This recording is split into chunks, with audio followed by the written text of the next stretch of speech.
नहीं है, जगह नहीं है ना, दरवाजा बंद है। हमला हवा में मर गया थे ना। अरे नीचे जाके पीछे से बोले, नीचे से नहीं है, नीचे से। ఈ సంఘటనలో మతం లేదు, రాజకీయం లేదు, ఉన్నది ఒక్కటే మానవత్వం. అఖిల్ ప్రణీత్ ఒక హిందూ కుటుంబానికి చెందిన చిన్నారులు. వారి తల్లిదండ్రులు పనికి వెళ్ళిన వేళ అగ్ని ప్రమాదంలో పిల్లలు చిక్కుకుపోయారు. ఆ సమయంలో అక్కడ ఉన్నది ఫైర్ బ్రిగేడ్ కాదు, పోలీసు కాదు, కానీ ఇంతియాజ్ మరియు హబీబ్ అనే ఇద్దరు సాధారణ ముస్లిం యువకులు. ప్రపంచం మొత్తం బయట పరుగులు తీస్తుంటే వాళ్ళు మాత్రం లోపలికి అడుగు పెట్టారు. ఎందుకంటే వాళ్ళ కళ్ళకు ఆ పిల్లలు హిందువులా ముస్లింలా కనిపించలేదు. వాళ్ళు కేవలం ప్రాణాలు, ఒక ప్రాణాన్ని కాపాడడం మొత్తం మానవాళిని కాపాడమే అనే ఇస్లాం సందేశాన్ని వాళ్ళు మాటలతో కాదు తమ ప్రాణాలతో చూపించారు. హిందూ పిల్లల ప్రాణాల కోసం ముస్లిం యువకులు తమ ఊపిరిని అర్పించారు. ఇదే నిజమైన ఇస్లాం, ఇదే నిజమైన భారత్, ఇదే నిజమైన మానవత్వం. వాళ్ళు చనిపోలేదు, మన మనస్సులో చిరంజీవులయ్యారు. ఇంతియాజ్, హబీబ్, మీ త్యాగానికి నా సలాం. జనవరి 24 శనివారం మధ్యాహ్నం 12:40 సమయం నాంపల్లి స్టేషన్ రోడ్లోని బచా ఫర్నిచర్ సెల్లార్లో ఒక్కసారిగా మంటలు చెలరేగాయి. అక్కడ నిల్వ ఉంచినటువంటి ఫోమ్, రెక్సిన్ మరియు ప్లాస్టిక్ కెమికల్స్ వల్ల మంటలు సెకండ్ల వ్యవధిలో భవనం అంతటా చాలా వేగంగా వ్యాపించాయి. ఆ విధంగా మధ్యాహ్నం 1:15 సమాచారం అందుకున్న వెంటనే 6 అగ్నిమాపక యంత్రాలు ఘటన స్థలానికి చేరుకున్నాయి. మంటలు ఎక్కువగా ఉన్న చోట మనుషులు వెళ్లడం ప్రమాదకరం కాబట్టి ఆధునిక రెస్క్యూ రోబోలను రంగంలోకి దించారు. 24 జనవరి రాత్రి 10 గంటలకు అగ్నిమాపక సిబ్బంది మంటలను దాదాపు అదుపులోకి తెచ్చారు. కానీ సెల్లార్ లోపల దట్టమైన నల్లటి పొగ, కార్బన్ మోనాక్సైడ్ పేరుకుపోయింది. దీంతో 500 డిగ్రీ సెల్సియస్ ఉష్ణోగ్రత వరకు ఉండడంతో గ్యాస్ మాస్క్ వేసుకున్న లోపలికి వెళ్లడం సాధ్యం కాలేదు. ఆ విధంగా 25 జనవరి తెల్లవారుజామున 4 గంటలకు లోపల ఉన్న పొగ బయటకు వెళ్లడానికి కూడా దారి లేకపోవడంతో సహాయక బృందాలు జేసీబీ వంటి భారీ యంత్రాలతో భవనం గోడలకు 3 వైపులా పెద్ద రంధ్రాలు చేశారు. దీనివల్ల పొగ బయటకు వెళ్లి గాలి ప్రసరణ పెరిగింది. 25 జనవరి ఉదయం 9 గంటలకు పొగ తగ్గుముఖం పట్టిన తర్వాత సెల్లార్లోకి వెళ్ళినటువంటి ఎన్డీఆర్ఎఫ్ ఫైర్ సిబ్బందికి మొదటి మృతదేహం లభించింది.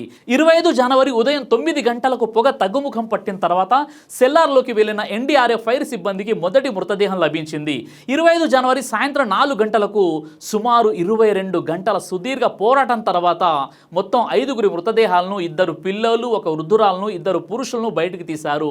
మంటలు ప్రారంభమైనప్పుడు సెల్లార్లో ఉన్న అధిక వేడి మరియు ప్లాస్టిక్ వస్తువుల దహనం వల్ల వెలువడిన విషవాయువులు సహాయక చర్యలను సుమారు 20 గంటల పాటు ఆలస్యం చేశాయి.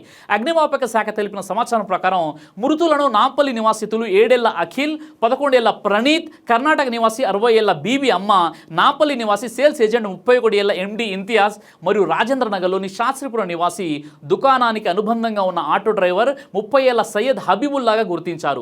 ఈ విధంగా చనిపోయిన 5 కూడా రెక్కాడితే గాని డొక్కాడని సామాన్య కార్మికుల కుటుంబాలకు చెందినవారు. అఖిల్, ప్రణీత్ అనే అన్నదమ్ములు ఆ భవనంలో వాచ్మెన్ గా పనిచేసే యాదయ్య, లక్ష్మీల సంతానం. తల్లిదండ్రులు పనికి వెళ్లిన సమయంలో వారు సెల్లార్లోని గదిలో ఆడుకుంటున్నారు. మంటలు వ్యాపించగానే వారు బయటకు రాలేక గదిలోనే చిక్కుకుపోయారు. పిల్లలు లోపల ఉన్నారని తెలియగానే అక్కడ డ్రైవర్గా పనిచేసే ఇంతియాజ్ మరియు ఆటో డ్రైవర్ హబీబ్ వారిని కాపాడడానికి ప్రాణాలను తెగించి సెల్లార్లోకి వెళ్లారు. అయితే వారు వెళ్ళిన కాసేపటికే మండుతున్న వస్తువులు పడి సెల్లార్లోకి వెళ్లే చిన్న దారి కూడా పూర్తిగా మూసుకుపోయింది. ముఖ్యంగా మంటలు చెలరేగినప్పుడు అందరూ ప్రాణాలు కాపాడుకోవడానికి బయటకు పరుగులు తీస్తుంటే ఇంతియాజ్ మరియు హబీబ్ మాత్రం ప్రాణాలను పణంగా పెట్టి లోపల ఉన్న పిల్లలను కాపాడడానికి సాహసంతో లోపలికి వెళ్లారు.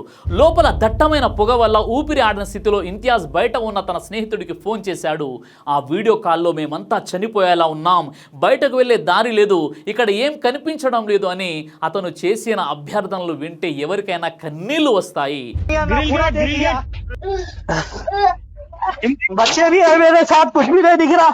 अरे वही बोल रहा है पहले सेकंड पूछ जाए उसका याद ही का दरवाजा तो नहीं खोलो बोलो।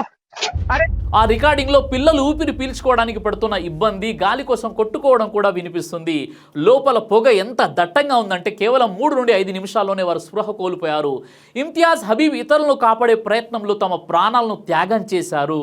ఇక్కడ వీరు కులాన్ని, మతాన్ని చూడలేదు. తమ తోటి వారు ప్రాణాలు కోల్పోతుంటే కాపాడే ప్రయత్నంలో తమ ప్రాణాలని అర్పించేశారు.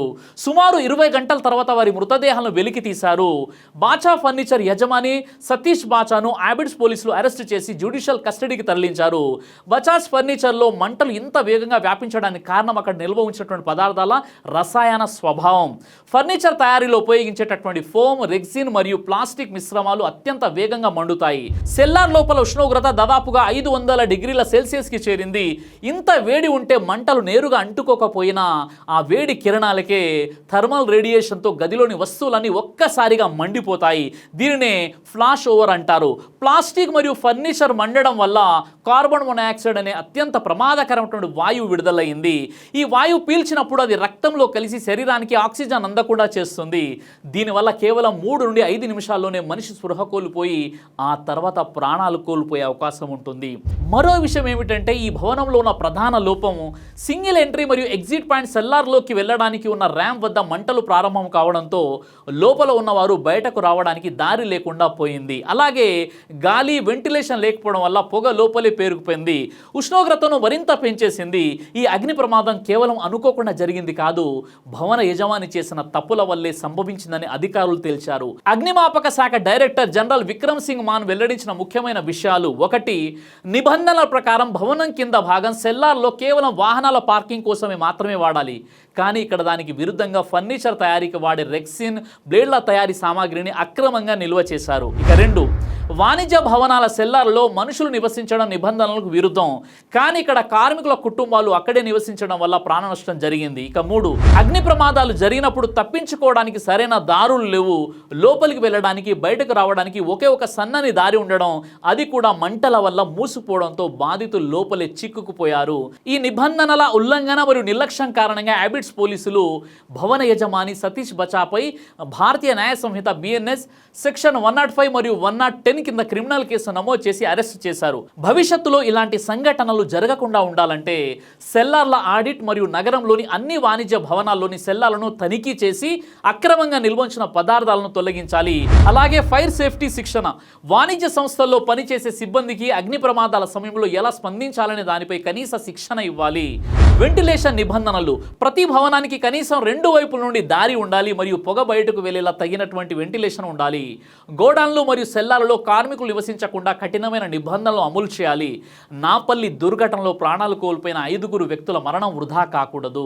అలాగే ఈ సంఘటన నుండి నేర్చుకున్న పాఠాలు హైదరాబాద్ నగరాన్ని మరింత సురక్షితంగా మార్చడానికి ఉపయోగపడాలి. అయితే ఇప్పుడు మీరు ఇది ఒక దురదృష్టకర సంఘటన అని మీరు అనుకుంటున్నారేమో. గతంలో ఇలాంటి సంఘటనలు అనేకం జరిగాయి. మీలో ఎవరైనా ముఖ్యంగా పాత బస్తీ, చార్మినార్, గుల్జార్ హౌస్ మరియు మదీనా మార్కెట్ దగ్గర ఉన్న షాపింగ్ కాంప్లెక్స్ను ఒక్కసారి పరిశీలించండి. సాధారణ పరిస్థితుల్లో కూడా మీరు లోపలికి వెళ్ళలేరు. అంత చీకటిగా, అంత ఇరుకుగా ఉంటాయి. అయినప్పటికీ కూడా వాళ్ళకు పర్మిషన్లు ఎవరిస్తున్నారు? ఇప్పుడు కూడా ఎందుకు చర్యలు తీసుకోవడం లేదనేదే పెద్ద ప్రశ్న. ఎప్పుడో కొన్ని దురదృష్టకర సంఘటనలు జరిగినప్పుడు, ప్రాణాలు కోల్పోయినప్పుడు ఈ విషయం మనం అంతా చర్చించుకొని వదిలేస్తాం. కానీ నిబంధనలకు వ్యతిరేకంగా కాంప్లెక్స్లో, సెల్లార్లో వాటిలో కనీసం ఎలాంటి సెట్ బ్యాక్ లేకుండా నిర్మాణాలు చేపట్టడం, ఆ తర్వాత అక్కడ కెమికల్స్ నిల్వ ఉంచడం, ఈ క్రమంలో అక్కడ పనిచేస్తున్న వారు లేదా షాపింగ్ కోసం వెళ్ళిన వారు ఏదైనా ప్రమాదం జరిగితే అక్కడ ప్రాణాలు కోల్పోతే ఎవరు బాధ్యులు? ఎప్పుడో పాతకాలంలో కట్టినటువంటి భవనాలు, ముఖ్యంగా వాటికి ఎలాంటి శాస్త్రీయమైన నిబంధనలు లేకపోయినా వాటిని మళ్ళీ మరమ్మతులు చేస్తూ ముందుకు కొనసాగించడం, చివరికి ఏదైనా మంటలు వ్యాపించి సామాన్య ప్రజలు ప్రాణాలు కోల్పోవడం, ఇది కామన్ అయిపోతూ ఉంటుంది. ఓల్డ్ సిటీలో దీనికి కారణం ఏంటి? బాధ్యులు ఎవరు? చనిపోయిన వారి కుటుంబాల పరిస్థితి ఏంటి? వారి బాధ్యత ఎవరు తీసుకుంటారు?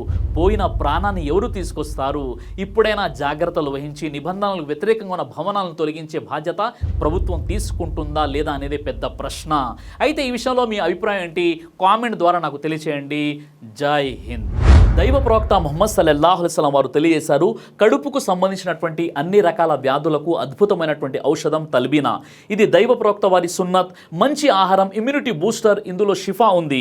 ఇది మంచి ఔషధంగా కూడా పనిచేస్తుంది. కాబట్టి పిల్లలు అయినా పెద్దలు అయినా ఎవరైనా దీనిని ఉపయోగించవచ్చు. అలాగే ఖురాన్లో దైవం తెలియజేశాడు, తేనెలో మీకు స్వస్థత ఉంది అని. కాబట్టి స్వచ్ఛమైనటువంటి ఫారెస్ట్ హనీ కోసం మీరు సంప్రదించండి. అలాగే పురుషుల కోసం ప్రత్యేకంగా తయారు చేయబడినటువంటి షాహీ హల్వా, ఇది లైంగిక సమస్యలను దూరం చేసి శృంగార సామర్థ్యాన్ని పెంచుతుంది. మీ దాంపత్య జీవితంలో మంచి అనుభూతినిస్తుంది. ఇందులో ఎలాంటి సైడ్ ఎఫెక్ట్స్ లేవు. ఇది కంప్లీట్గా హెర్బల్ ప్రొడక్ట్స్తో తయారు చేయబడినటువంటిది. కాబట్టి స్క్రీన్ పై కనిపిస్తున్నటువంటి ఈ నెంబర్స్కి కాల్ చేసి మీరు ఇప్పుడే ఈ ప్రొడక్ట్స్ని ఆర్డర్ చేసుకోవచ్చు. కొరియర్ ఫెసిలిటీ కూడా ఉంది. ఆలస్యం ఎందుకు, వెంటనే ఆర్డర్ చేయండి.